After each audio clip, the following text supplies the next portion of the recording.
Una, hinayaan ang isang bagay sa isang tabi na nakakalat at alam mo sa sarili mong kailangan mo itong ayusin.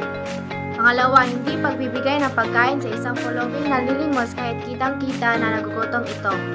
Pangatlo, hinahayaan ang isang bagay sa isang tabi na nakakalat at alam mo sa sarili mong kailangan mo iyong ayusin. Pang-apat, hahayaan pang ibang kumilos kahit kaya naman niya.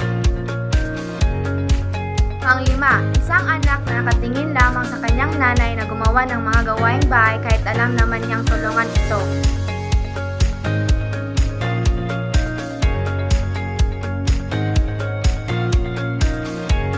Pang-anim, hindi tinulungan ng taong nababasa na ng ulan kahit may sobra siyang payo. Pang-pito, tinawanan niya lang yung taong nadapa at hindi man lang niya tinulungan. Pang-walo, hindi niya sinabihan yung tao na nahulog ang kanyang pera kahit nakita niya.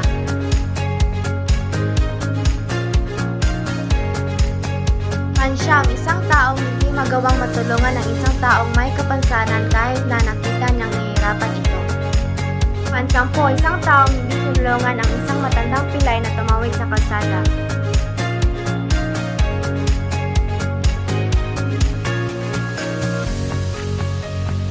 Pang-11, hindi inuuna ang paggawa ng takdang aralin na binigay ng guro kahit alam niya naman na mas importante ito at mas inuuna pa niya ang paglalaro.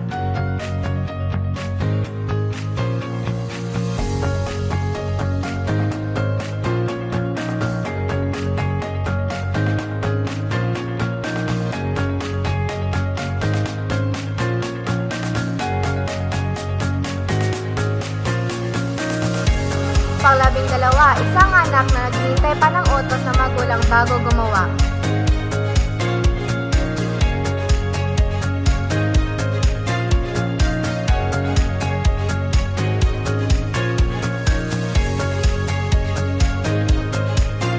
Pang-13, ang isang manggagawa na naghihintay pa ng utos na kanyang boss bago gawin ang gawaing maaari naman niyang gawin.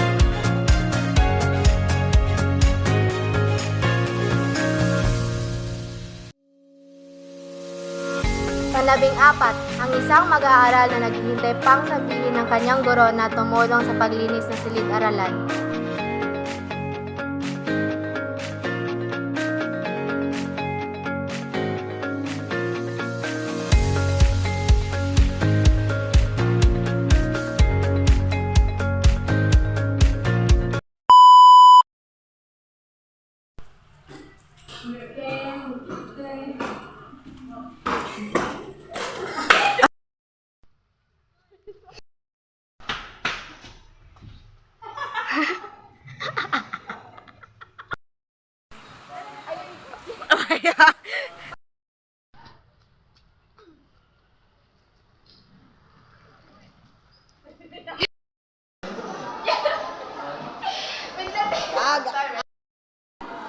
Please, kunin mo yan. Ay,